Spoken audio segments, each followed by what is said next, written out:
Hello, everybody. Hello, good morning. Morning. Morning. Good morning. Just so you know, I'm here at the EOC. I've got Tommy Brooks, which I'm going to ask him where we have the public comment section to talk a little bit about what's going on with the state and the strike forces and things that have been in the news recently. So, hopefully, y'all don't mind. Sounds good. Sounds wonderful.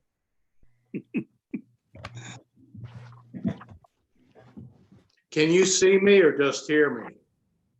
Just hear you. Jared, thank you for that email about the swimming deal. Oh, okay, certainly.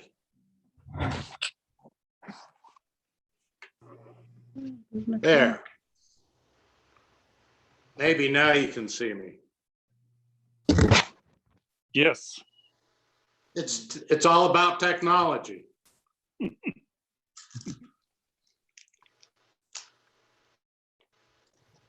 I feel behind. Like I got kids' artwork behind me. All y'all got fancy pictures.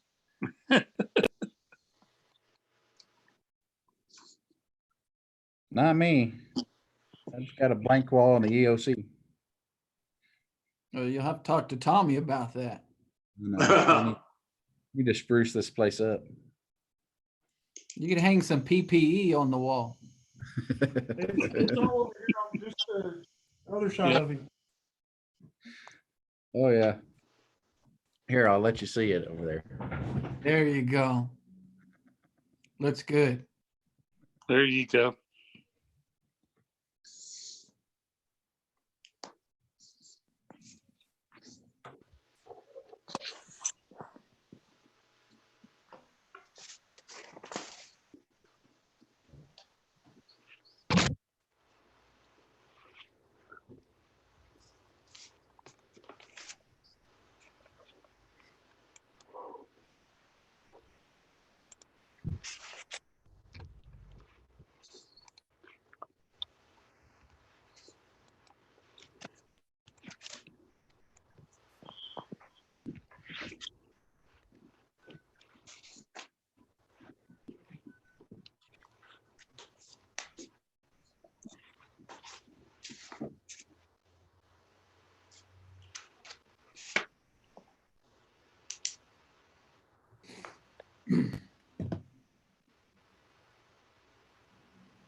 That's a good looking alligator behind you, Justin.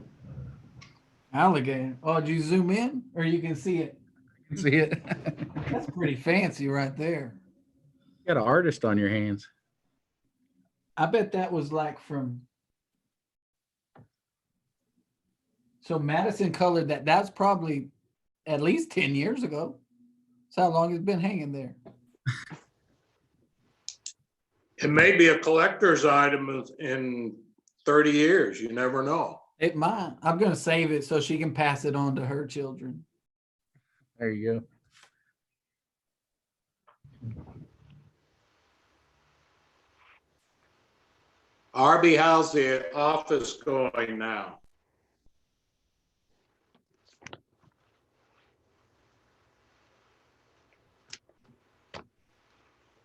Sorry, I had to unmute. So far, so good. Still have Bridget's out. Elvia, we've heard is making improvements, but she's still gone. Summer's back to work. Tanya's back to work. We just heard some really good news on Marvin this morning. Good. His fever has finally broke. They're looking at possibly extubating him tomorrow or Thursday. That's good. If he continues to have good days. So we do have a few other people that are quarantining right now, but as far as I know, none are symptomatic other than maybe a cough or headache or something like that, but no hospitalizations other than that I know of. So far so good. That's good. And using the utility payment window, that's working out as far as people coming to the building. Well, I was telling everybody at City Hall the other day that I was very prescient whenever I came to y'all and asked to put the kiosk in because the kiosk has made things go a lot smoother and a lot easier. People are using that quite a bit now, and we're very happy with the results we're getting. So. Good, good. Well, guys, I see that it's 11:30, so we'll go ahead and get the meeting over. I'd like to call this Dumas City Commission meeting of May 5th to order. We'd like to start our meeting with an invocation and a pledge from Commissioner Mike Barr. Please pray with me. Our Father in heaven, Lord, we thank you for blessing us day in and day out, Lord, giving us those things that we don't deserve, but always making sure we have what we need. Lord, I pray for our doctors and our nurses as they're on the front lines dealing with these sick patients. God, I pray that you keep them safe. Lord, thank you for the knowledge and education that they've established. God, we know that there's researchers out there that you've provided schooling and research capabilities. We just pray for those to be successful, that to be able to put an end to this virus. Lord, we know that everything that is in your hands. God, we pray for our first responders, our ambulance and fire department. God, our police department. Pray that you keep them safe each and every day. Lord, just pray that you'll give us guidance and ability to make good decisions for the citizens of Dumas. We thank you for this community that we're able to live in, and so many people that care about it. And God, we just pray that you'll guide us in each and every one of our decisions, and that all things will be pleasing to you. In Jesus' name, amen. Amen. Salute, flag. I pledge allegiance Pledge allegiance to the flag of the United of the States United States of America. and to the And republic to the for which it stands, for which it stands, one one nation, nation, under God, under indivisible, indivisible, liberty and justice. liberty and justice for all. Thank you, Mike. Sir. All right, in the attending citizens and their business portion, I've asked our emergency management coordinator, Tommy Brooks, to come in just a little so people understand what Tommy's role is.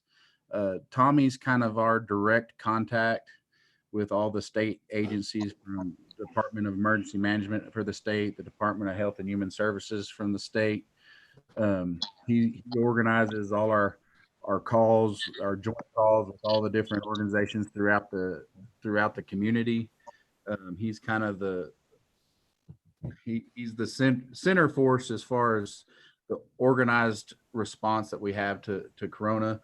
And I've asked him to come talk a little bit to maybe answer some questions that people might have as concerning state and strike forces and Corona response, because I know there was a lot of things that came out this weekend. And so I've got Tommy here. I'll move the laptop over to him. Morning, gentlemen. How are y'all today? Pretty good. Thanks, Tommy. I'm gonna start with DSHS. DSHS is Department of State Health Services. They are Moore County's public health authority.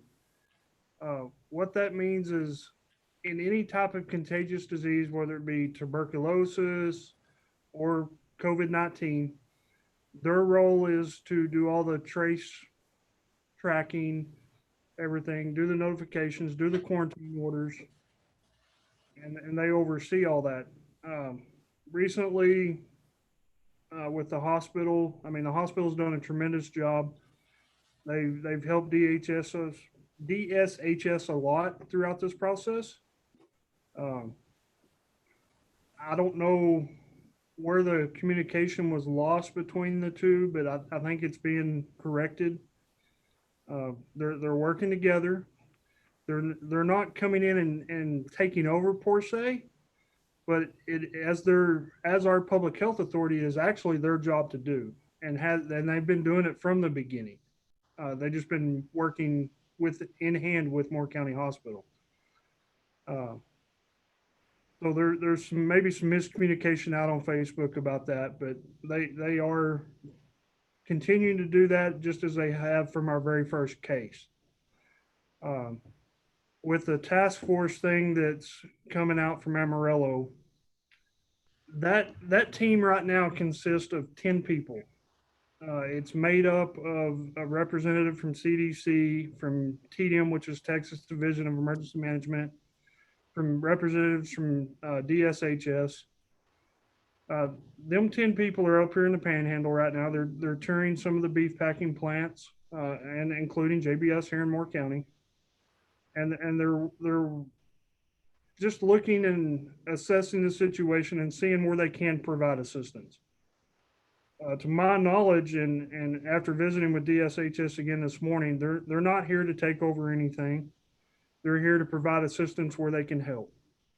There's not tanks or military or nothing like that coming. And like I said, right now in the Panhandle, there's a team of 10 people.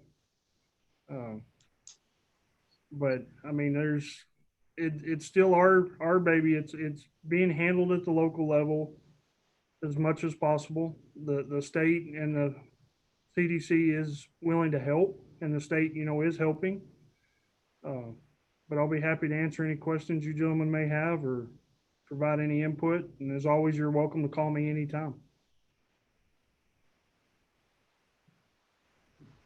Are these the same people that toured the JBS plant back on April 22nd or thereabouts? That tour was with the Amarillo Health Department, and there was a representative from DSHS on that tour. That representative, which is Kelly Northcott, he's our regional lead for DSHS in the Panhandle, and he is on that team of 10 this time. Yes, sir. Okay.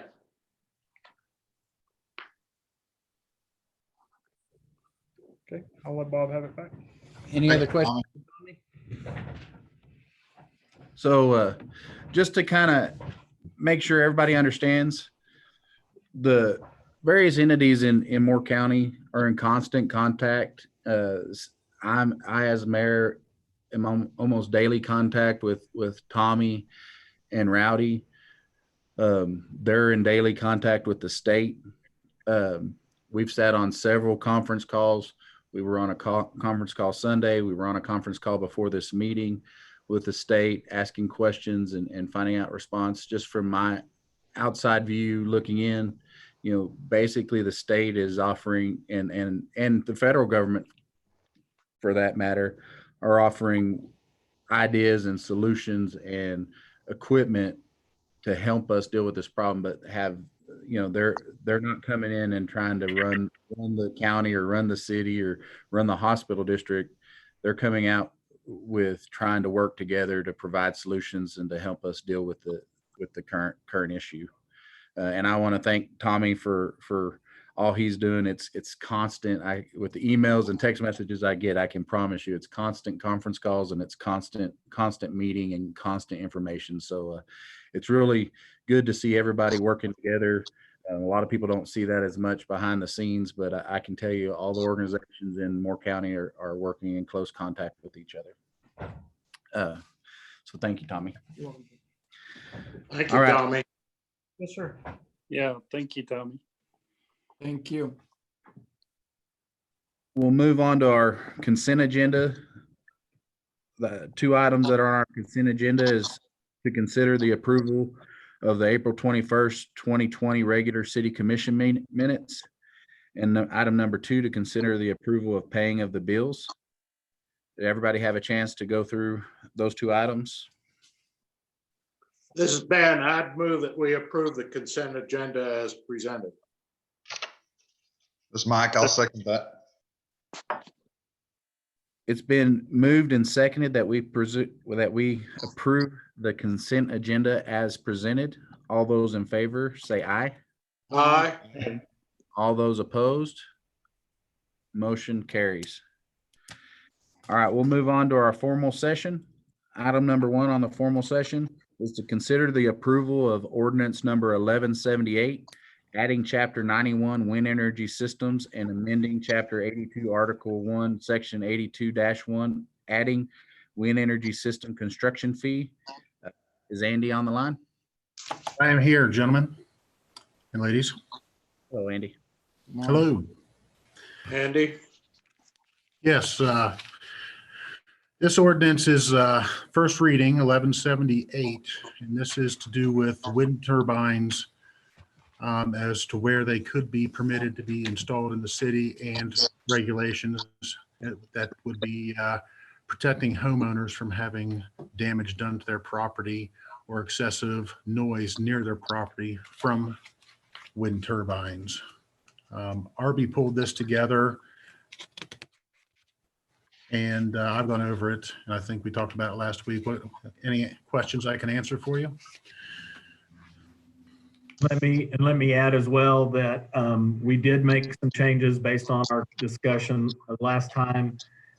We added a fire exclusion zone. If you look on page 2428, this fire exclusion zone will be required on the site plan down at the bottom of the page there.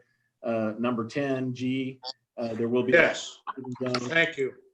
And then on the next page at the bottom, 5A, it actually describes what the exclusion zone would be. The bottom of the page there, and then into the top of the next page, just talks about an area of a minimum of 25 foot in diameter.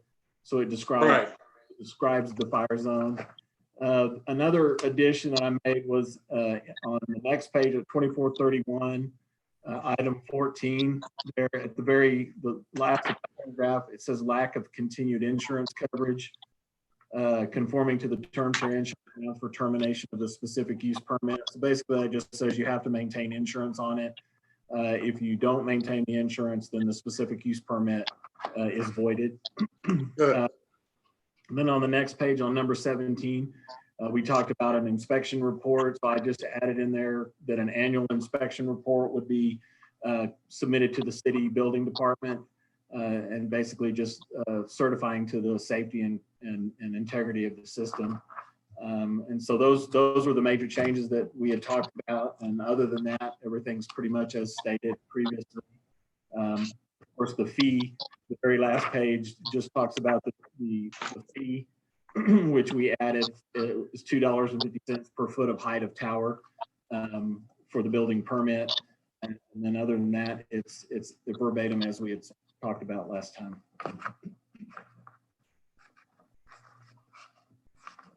Thank you, Arby. Thank you, Andy. Very good, thank you. Any questions concerning that ordinance? Now, this would be the first official reading, correct? Yes. Yes.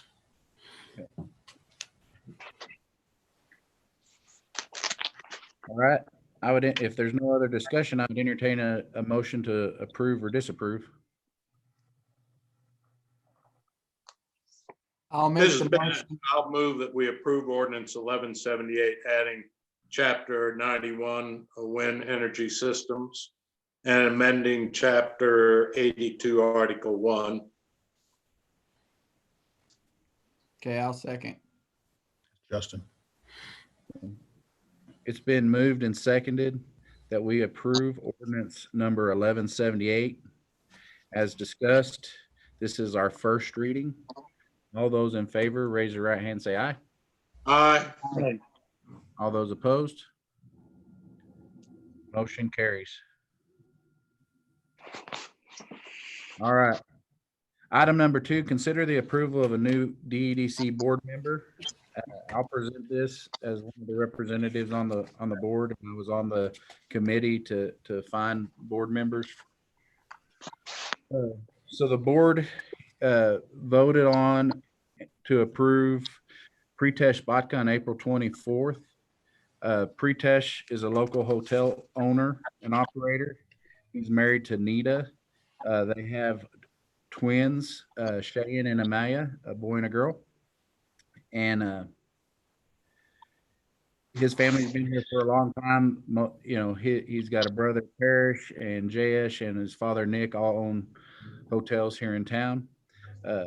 Pritesh has been involved in a lot of hotel projects, multi-million-dollar projects not only in Dumas, but throughout the state of Texas, Kansas, and Oklahoma. And so he also has been in commercial development, having built the building that houses the plaza and Casa Dental, that area. And so we thought that his experience in commercial development, major building concessions would be advantageous for the board, as his ability to maybe give us some insight in the way people in those industries think and what kind of enticements they might be interested in to bring them to Moore County. And then just being an extremely successful business owner and active member of our community for a number of years, he'd be a good addition to the board. And I would entertain any questions anybody has about Pre at this time.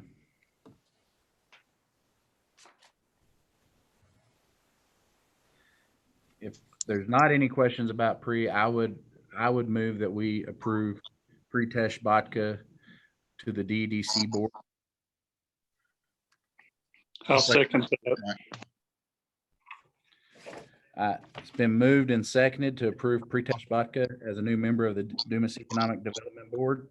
All those in favor, raise their right hand and say aye. Aye. All those opposed? Motion carries. He's a good choice.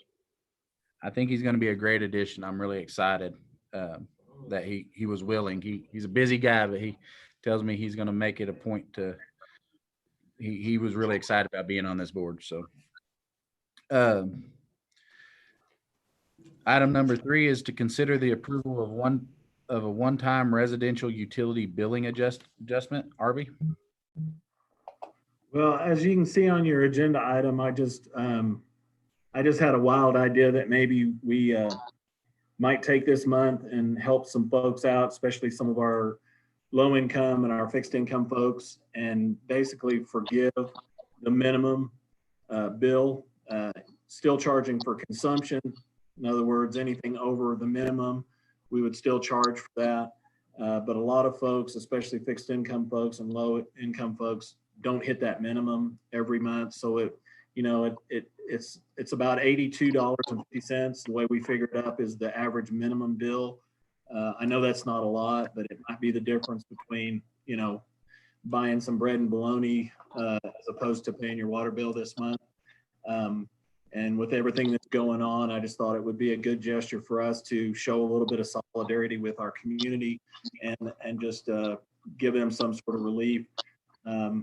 I think Summer can talk more about the technical aspects of it. She has been in contact with Tyler Technologies to see how we would present that on the bill as far as how we would make that happen. And of course, a lot of folks, me included, and I'm sure all of y'all would still pay your entire bill. It's not like, we can't do that, but I think we just give the option for those folks that feel like they're in a little bit of a pinch this month to be able to forgive that amount on their bill. I thought it was a good gesture. Summer, do you have anything you want to add as far as how you might go about, doing that as far as the bills are concerned?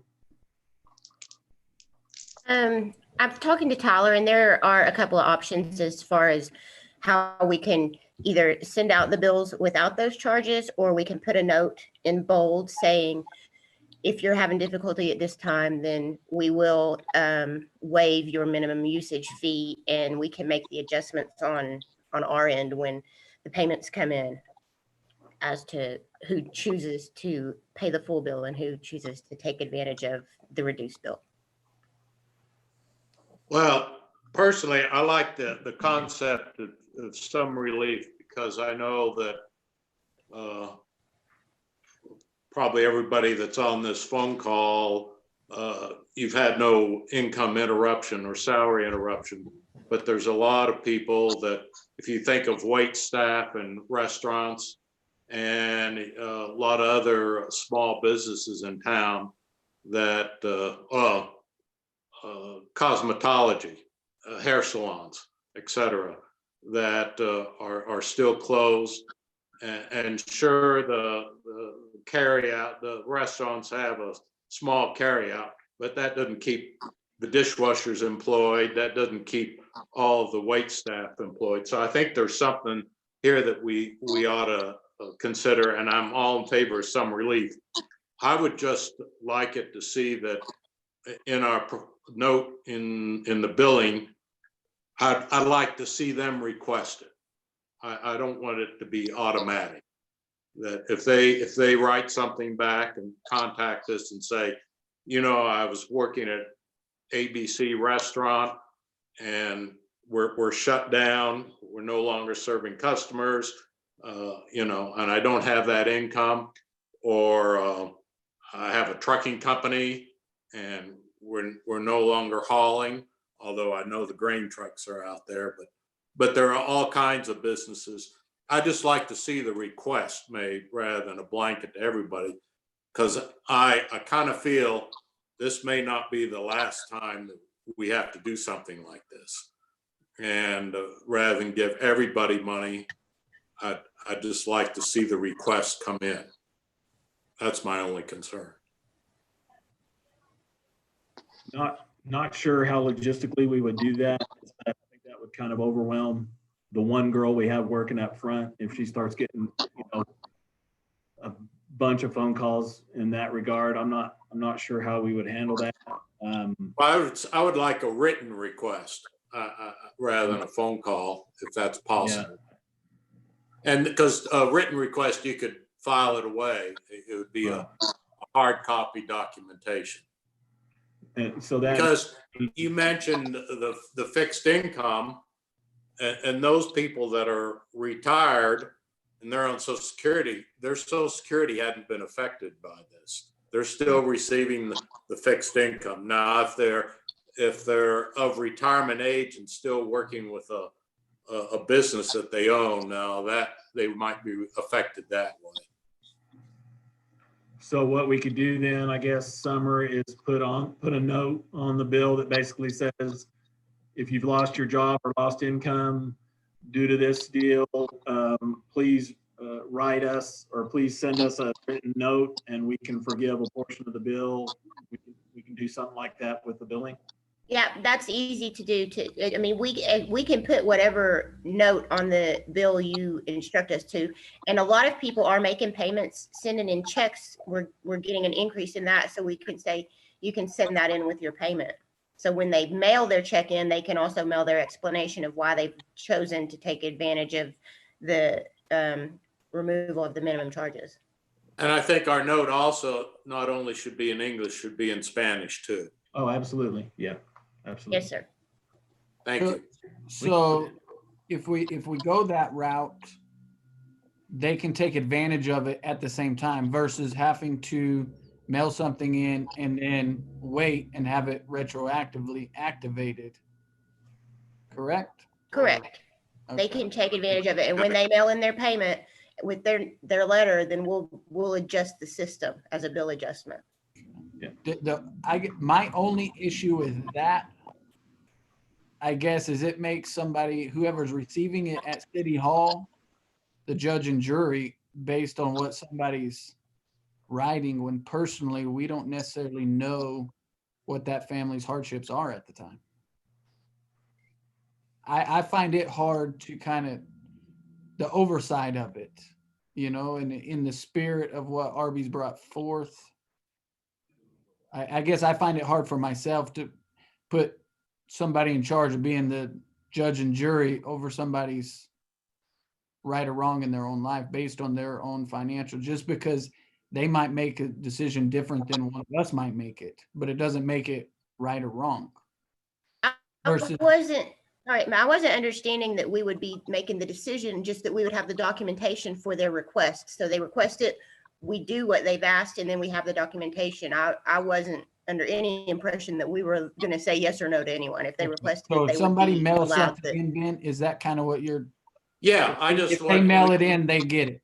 That's right. Okay. That's right. I don't want to be the judge and jury, but if they tell us incorrect information, we have the document and we could go back later on and say, hey, you know, this isn't really the case. But no, I don't want to be judge and jury, but if they send us a note, we make the adjustment. So my question is, and I don't disagree with anything that's been said. But back to the logistical side of it, currently, one of our ladies that's up front that helps with that is sick. And then, so we've just got one person that's dealing with all that. And so let's say, I don't know how many bills we send out a month, but I'm assuming it's thousands. And About so 6,000. 6,000.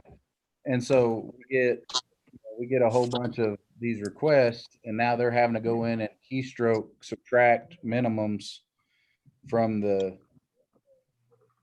bill to make the books look right. Is that logistically feasible with everything that person up front has to do already? Does that make sense? Yes, I'm hoping that we're gonna get one of our front office employees back before this really starts hitting us. But also, we would have to get some help from me and potentially from accounts receivable and accounts payable if they have time. But there could be some overtime involved. Yes, it will add to the workload, but I believe we can get it done with some overtime and help from other areas.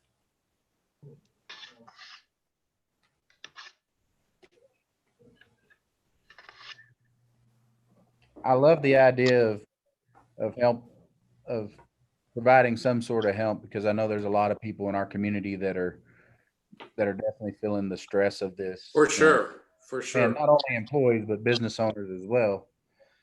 And so I love that idea, you know, and if y'all think you can manage the logistical side, then, you know, I don't have a problem with doing it that way. I didn't have a huge problem. I think we have to be careful. You know, this is the number side of me coming in. We have to be careful about how much we give away. Right.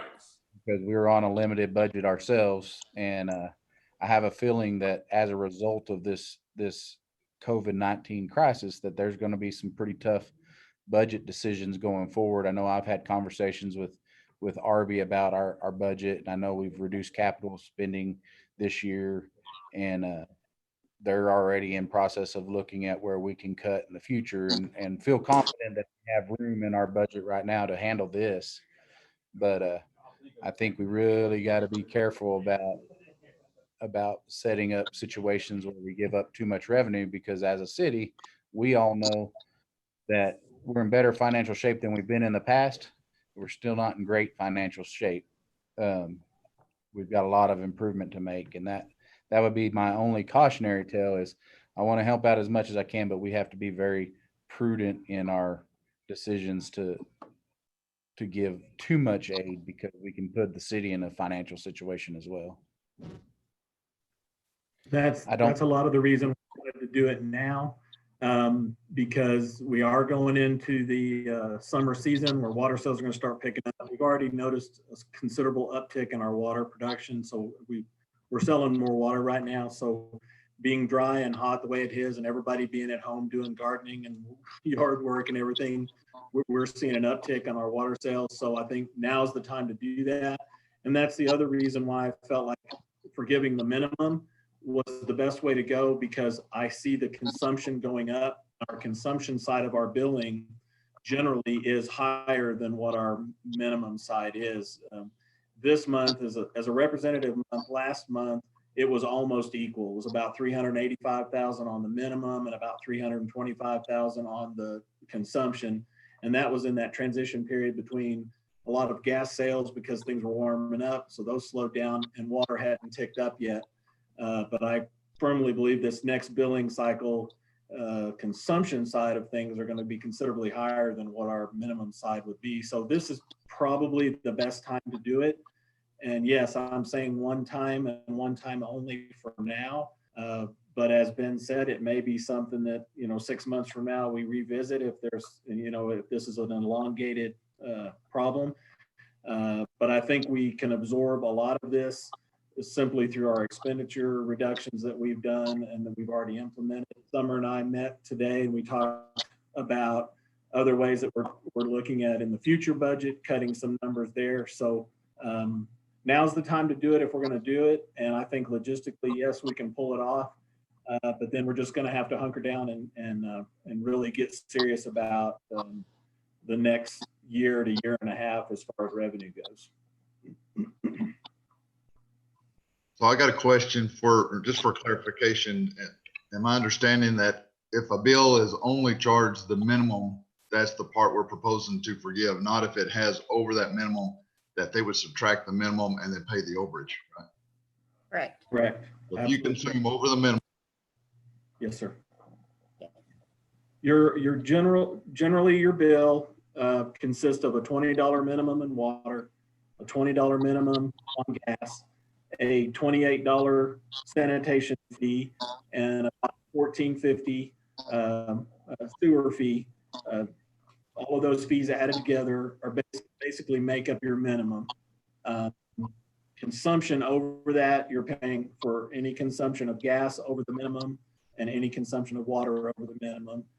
So like I said, with water taking up and people using more water, their bill will probably still have there still will be something due on those bills. But if we forgive that minimum, we're looking at about $83 per customer. Okay, thank you. Any other questions? Comments? I would make a motion to do the one-time residential utility bill adjustment. As presented with us doing, they have to form a written request. Yes, I mean, it would still be to where they could take advantage of it, but they would have to send the documentation in. Why? I'll second it. It's been moved and seconded that we approve the one-time residential utility billing adjustment with the requirement that if somebody wants to take advantage of it, they have to put in a formal written request, but we will not be judging those requests. We'll just file those requests. All those in favor, raise your right hand and say aye. Aye. All those opposed. Motion carries. All right, we'll move on to our work session. Discuss the opening of Dumas Aquatic Park. Is Oscar on?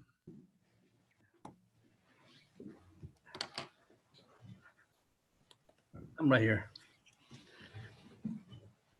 Hello, Oscar. How y'all doing? Morning, Oscar. Morning, Oscar. Marshall, you doing? Oh, Andrew's So- not there? We wait on Andrew to join us. Oh, that's just there. Okay. Okay, I wanted to, since summer's coming pretty fast, I wanted your own, on a decision to either open or not open the pool, considering that other pools around us are closing. Want to see what y'all think about us opening the pool. And Andrew's here. If you have any questions, she can answer. Any concerns? Well, I would first be interested in hearing what Andrea thinks as far as her thoughts on opening the pool before I make any statements. Okay, well, opening the pool is, I mean, either way, I'm good with it. I just kind of want you guys' opinion on what you think as well. I think if we open, we can reopen, but we're going to have to reopen with some very, very strict restrictions and be flexible with our opening date. Right now, I feel like our numbers are pretty high, and We traditionally open the Friday after graduation, or the Saturday after graduation, so we would be opening, May 30th. But I just think right now that might be a little too soon to try to jump off and do that. But if we can be flexible with an opening date and push it to maybe the middle of June and kind of be watching and see what the numbers are doing, then I would feel even more confident with us opening. But if we do open, I suggest that we limit the number of people that come out there to 50 or 75, which our normal capacity is 500. And we haven't hit 500 out there since after our first season. Normally we run about 250 to 300 people a day. But I just suggest even with that, you reduce it and only allow 50 to 75 people out there at a time. I wouldn't recommend that we put out furniture. I would just say if we have patrons that want to come and join and come swim, that they can bring their own chairs, and that's less things that germ can live on that we would have to sanitize. We would have a policy about social distancing and try to only allow households together to gather on deck. Limit the number of people that can go into the restrooms at a time, and we would just continually disinfect throughout the day. Right now, the guards, they rotate through different stations, and we could implement a station in which when they rotate to that station, they are walking around the pool, disinfecting the rails, going into the bathrooms and doing the door locks and things like that. We could implement that. And then for our employees, I think taking care of them, we would make them wear protective equipment when they have close quarters. For the guards, they're really not close together except for when we are opening and when we are closing. And so during that time, we could require masks, we can require them to social distance, we can require little things for them to make sure that they're keeping clean and safe. A biggie would be for our concession kiddos, because they do take care of money. So I would recommend if we did, we would need to put up some kind of barrier between the public and their work.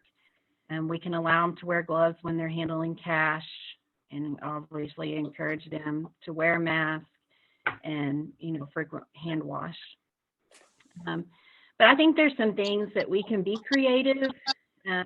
If you guys want to see us open, I think we can be creative and come up with some safety measures to protect everybody that wants to come.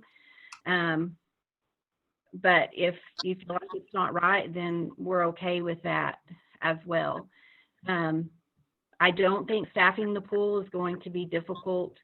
I put out a message on Facebook a couple of weeks ago to take additional applications through email, and I've gotten a great response. I've gotten about 10 to 12 more applicants in the last couple of weeks. My guards are texting and asking, are we going to open? We're ready to come back. So I don't think staffing it's going to be a huge issue. It's just a matter of us getting creative and being smart and finding ways to protect those guys when they come to the pool. Andrea, this is Ben. The place that I think, in my opinion, would be the splash pad. How are you going to maintain social distance with those 3-year-olds and 4-year-olds? It's just going to be very, very difficult. Yes, and that's one thing that I had thought about too, because it's going to be difficult to, that's a hands-on. Everything out there is operated by their hands. So the splash pad may be one thing that we cannot open. We may just have to leave it closed and tell them, we can open the lap pool and slides and the activity part, but leave the splash pad closed. Or we can even limit it to the number of kiddos that can be out there at a time in that splash pad area at a time. Do we have ropes in the lap pool? Do we have ropes so we could designate the lanes, swim lanes? We can put them in. Right now during normal business hours, the only one we put is the depth marker. Right. Marks where the swim is. But we have the ropes, the lap lane ropes, where we could put those in to help with some distancing in the water. That's what I'm thinking. Okay. If I can, I know I normally don't have a lot of discussion here, but swimming is one of the things that's kind of near and dear to my heart, as you guys know. I emailed everybody a copy of the USA Swimming guidelines that they're suggesting for reopening pools. One thing I want y'all to note, I don't know that there's anything that I've heard where USA Swimming is saying, don't open pools. I mean, they're saying, case by case basis, look at what you have in your communities, take your own safety measures. And I think Andrea's had some great ideas today. Some of the ideas I think I would throw out there in line with hers, if we limit it to 50 to 75 people, one of the things I think we might want to consider doing is to limit the time that those people get to swim. Like, for example, say the pool opens at 1 o'clock. Well, if you come in there at 1 o'clock, maybe you get an armband of some color or something, and you get to stay till 2 or 3 or something like that. And then you're going to be required to leave at that time to allow other kids to come in, so that we're not limiting ourselves to the same 50 or 75 kids every day and not making this open to other children. Splash pad, I agree that social distancing is kind of a obstacle there. And Andrea might be able to tell us better than this, or Oscar. The thing about the splash pad is that there's very few areas there that the water is not hitting with the chlorine. And one of the things USA Swimming talks about is that, this may be one of the summers where we have to kind of tick up the concentration of the chlorine to be a little bit safer. The ropes, if you look at the USA Swimming guidelines now, of course, their guidelines, they're kind of gearing those towards swim teams. But one of the things that they do, and I can make a copy of this available to Andrea, I think you can also download this from the USA Swimming website, but they have some actual maps in there on how they suggest, encouraging the social distancing in the pool. And it's almost like we see at the grocery stores, like Ben was talking about, having the lane ropes, and like you can only swim one way down a certain lane and then swim back the other way and then down one way. So I think, like Andrea said, being creative might allow the pool to open at some point in time. In all honesty, I would like to see the pool open. You guys know I have a son that swims. I have a son that hopes to be a lifeguard. So I definitely have a vested pool. But here's the thing, too, that I want us to think about. We're thinking about all kinds of things to help out the community. And these kids, although I know this is a very weird and serious time, but these kids have had everything in their lives closed down so far this year already. And I'm afraid if we don't provide something somewhere in some communities for some of these kids to do, they're not going to have anything to do. So while I know we need to be careful, and I know that it's going to be in association with watching our numbers, at some point in time this summer, I would sure like to see this pool open up, even if it's on a limited basis. But again, you guys, if you can take a look at those USA Swimming guidelines, along with Andrea's ideas today, I think there's some other ideas in there that might make this a viable option for us this summer. And I would echo kind of what Jared was saying about, I think it's important at some point we do have to afford some sort of normalcy back to the families who are interested in that.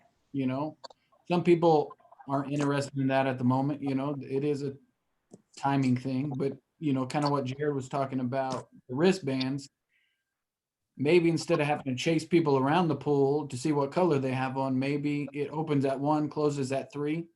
The guards spend 30 minutes cleaning and then reopen 3:30 to 5:30. You have 2 different shifts a day, basically.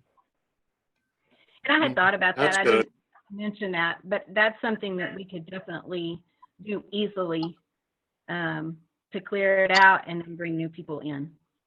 I like that. Hey, Jared, will you share that article with me? Yes, I will. I'll email it to you. Okay, that'd be perfect. Well, I agree with everything everybody said, and I like that idea, Justin, the 1 to 3. So the optimist in me, I do think we need stuff for kids, but I'm an optimist, right? And so let's say over the summer, the numbers reduce to a really manageable level, hopefully, right? Would it make sense to set some sort of guidelines, or maybe talk to the DSHS or some health officials or whatever to give us some guidelines on where we can maybe loosen the restrictions throughout the summer if we were to have numbers reduce? That'd be great since they're in town. Let's pick their brain. Does that make sense to anybody? Yeah, sure does. Yeah, for most part, they usually recommend 14 days of a level off or decline in cases. So we can look at it weekly or bi-weekly. Now, Andrea, how logistically wise, I mean, I know you're going to have a certain number of, you can only have, you have to have a certain number of lifeguards that are at the pool at a certain time if we up numbers. Logistically speaking, I'm sure you don't have too many lifeguards, but how hard would that be on you? I think it would be okay. You know, I think what we would need to do is go ahead and hire a full staff like we would normally hire. We usually hire about 23 guards, and we run 12 guards a day. Now, obviously, if we reduce the number of people that are allowed to come out there, we're not going to need to fully staff like that. But we can have those guards to just get them in, and, you know, so that they're not having to come out there and work 5-6 days a week. And they can work that minimum number of hours. But then if we are able to increase our numbers throughout the summer, if things get better, then we'll have the staff that we can do that with. I think that's going to be a pretty easy thing that we can just be flexible with and make it work. Okay. What Tom, about, go ahead. on talking about if we did 2 shifts, about reducing the rate. So if somebody's only going to get to swim for 2 hours, you know, it'd be a reduced fee, you know, and maybe, and I don't know what you guys think about it, but like Andrea's talking about, go ahead and hire the same amount of staff, go ahead and start training as normal, and then it's ready to play when it's ready to play.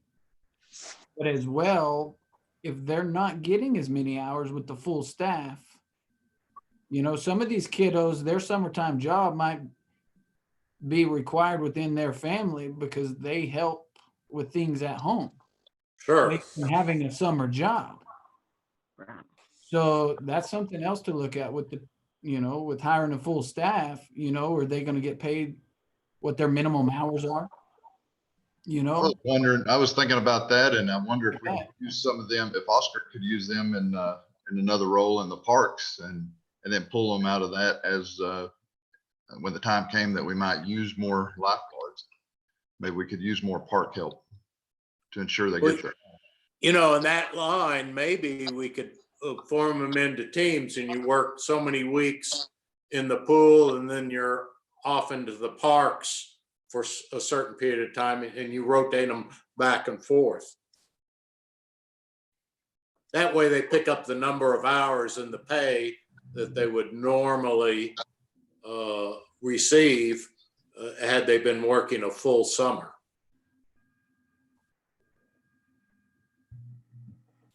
How's Oscar feel about that? Is he on? Not too sure about getting, because I'm already, I think I have enough people to do what we do. Okay. Could you use extra help with like require just one? The what? I'm sorry. Sorry, I didn't mean to.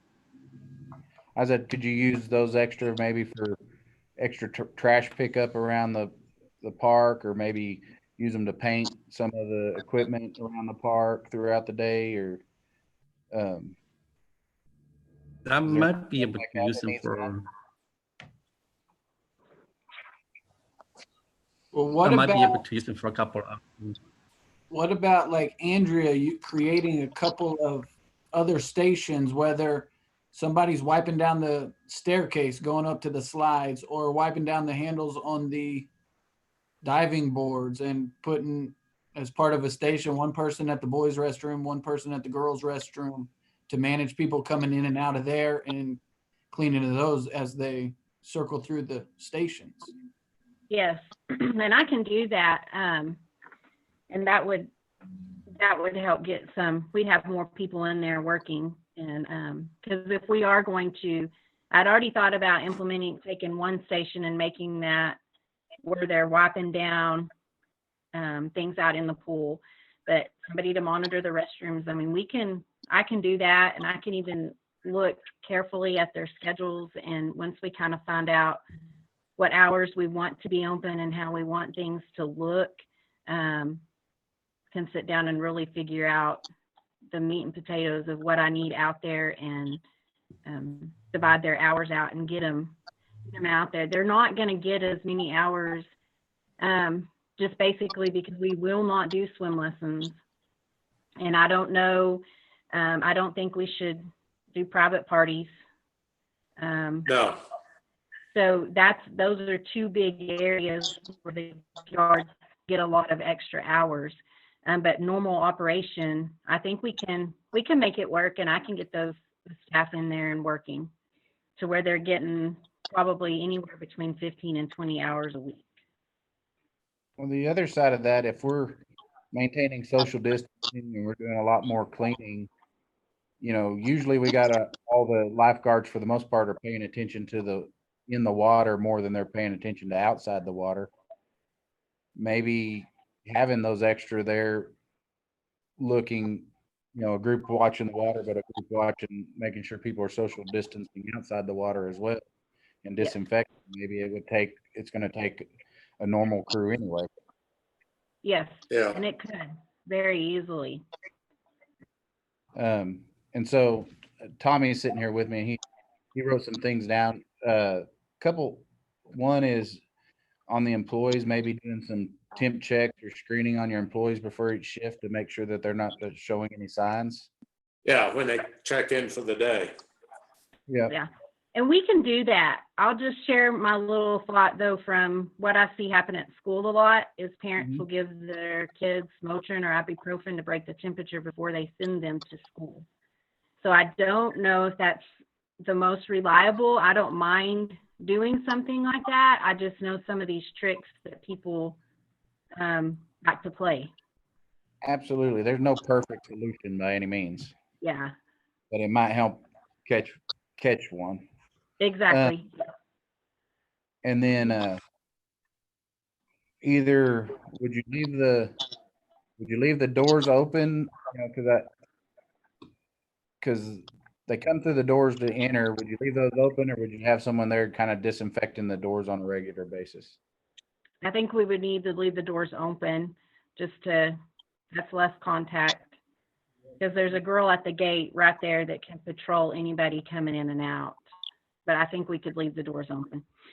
And then we might have some sanitizer or disinfectant as they enter and as they exit, like the bathrooms and stuff like that.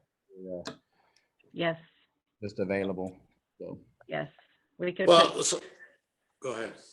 No, I was just gonna say we could put some sanitation spots up out, just like he mentioned when they come in and when they're leaving the restroom and things like that as well.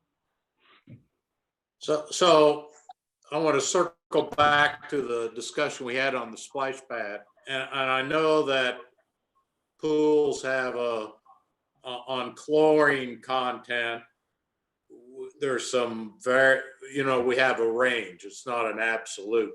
So Andrea, do you think that by increasing the chlorine content of the water, that maybe the splash pad will be all right? We can. I run the chlorine out there pretty hot anyways. They want us to run it about a 5. I keep it anywhere between a 5 and an 8. I like to keep it running high just simply because I don't want people getting anything from our water. But I take a lot of pride in that. So I run it a little high. But yes, and you know, over at the splash pad, if I add somebody, a guard over there, they can help keep that social distancing, and they can keep things wiped down on that splash pad. If I add somebody over there, I think that I could do that. Okay, because I know for the little kids that have been cooped up for weeks or possibly months, having that relief of being able to get outside and play, just like Justin said, I mean, that means an awful lot. And so I'd like to be able to keep the splash pad open, but I know that there's going to be a lot more mixing of kids that way. Yes, yes. I agree The that we locker need rooms would be closed, We could do that. I don't, just the restroom portion open. yeah, we could leave the restroom part and maybe the dressing room. Just so they can change before they leave if they want, or maybe we don't even have to. That's something we could look at. But I definitely, I had thought this morning about closing the showers, but I would like for that to be kind of enforced where they need to shower before they enter. So For sure.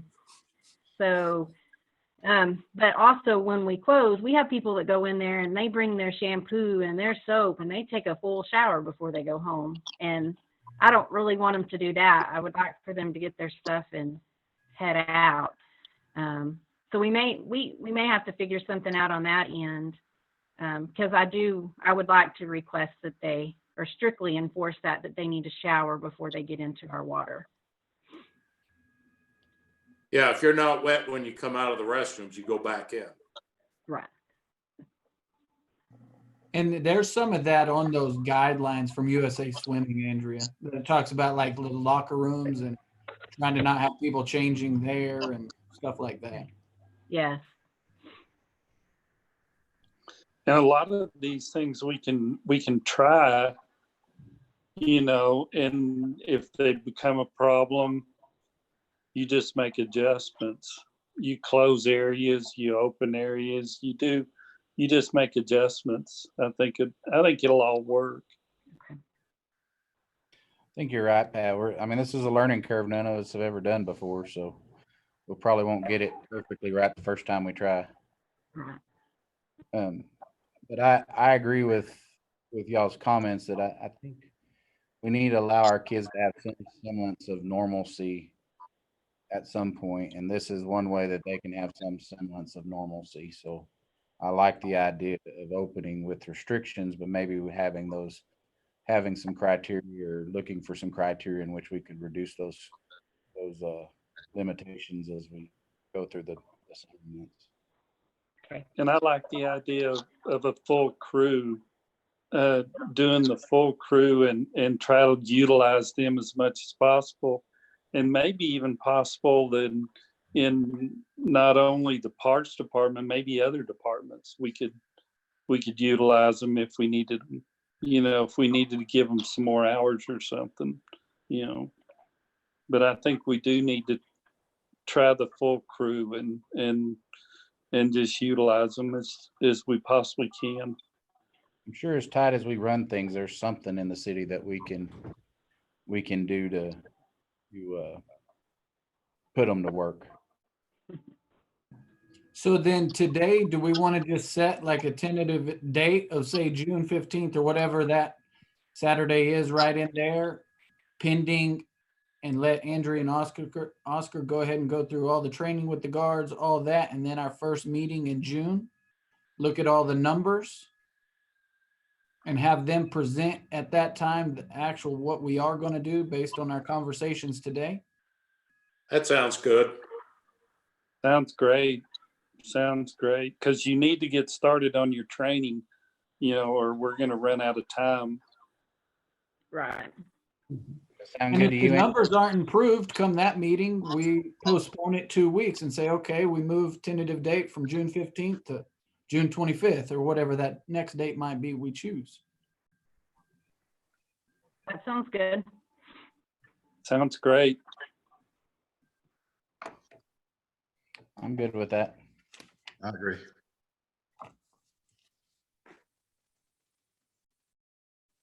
On another note, I don't know if anybody of y'all has driven by the pool. It's already been painted, the slides. Looks good. I don't know if y'all driving by or not. Yeah, Looks Oscar, good. did they paint the underside of those slides, or did they just do the part No, where they did the activity pool. They did painted the outside. It was supposed to be done next year, but they, I guess, messed up and did it this year. Because it's a 2-year project, those slides were supposed to be painted next year. Oh, So the big slides supposed to be painted next year, Okay, but the little ones are painted. Looking a lot better. yeah, it does look a lot better. Looks Yes. good. Mhm. I like it. Any more discussions on the pool? All right, that's the last item on our agenda. Just a ending note on COVID In the city of Dumas is, thankfully we've been able to reopen a few of our businesses, and I'm happy to see us come back to some level of normalcy. But I would encourage the citizens of Dumas to understand that we still do have an issue with COVID in Dumas, and to continue to practice, their common sense. Wash your hands regularly, 20 seconds, social distance. If possible, please, wear masks when you're in a position where you could infect others.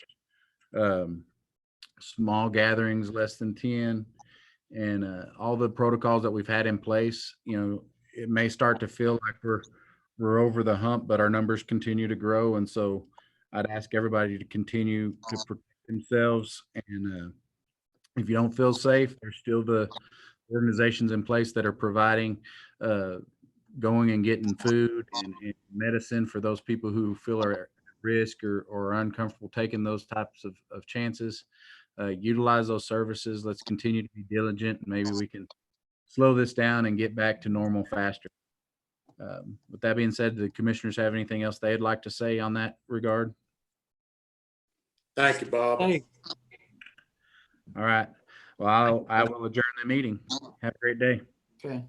Two. Bye.